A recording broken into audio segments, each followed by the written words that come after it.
utopianya adalah semua sama, semua Rata, equal, sama rata sama ya rasa. sama rasa, rasa, sama-sama gitu kan. Semuanya sama lah. Nah ternyata ketika menjadi respon daripada itu ditulis sama Karl Marx dalam buku Das Kapital itu ternyata sistem ini diterapkan oleh negara dan nggak berhasil karena orang nggak mau sama sebenarnya. Iya, Karena fitrah manusia tidak iya. mungkin sama.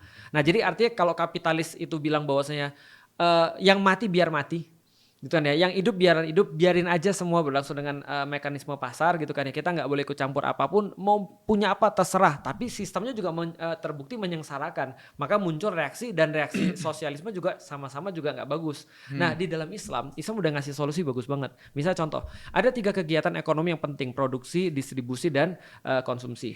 Sistem kapitalis dan sistem sosialis itu sama-sama mungkin berdasarkan produksi dan konsumsi, maka kita lihat pertumbuhan ekonomi itu banyak banget dipengaruhi oleh produksi dan konsumsi.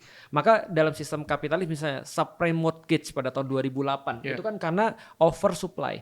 iya. Karena kenapa? Karena orang dipaksa untuk konsumsi terus, dikasih insentif pajak, dikasih insentif apapun untuk bisa konsumsi terus. Punya rumah 1 kurang, rumah 2 lah, Hmm, rumah 3 kurang, rumah 3 lah. hmm, Bahkan kucing atau anjingmu dikasih rumah juga bagus gitu kan ya. Kami gratiskan deh pajaknya dan segala macam. Akhirnya blow up tuh karena subprime mortgage itu membuat orang-orang jadi over produksi, over supply, over konsumsi, akhirnya hancur.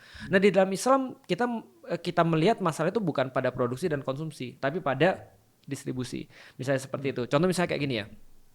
Pandangan Islam, semua bumi itu cukup bagi semua orang, kecuali orang serakah. Itu hmm. nggak cukup untuk memenuhi 1 mulut yang serakah.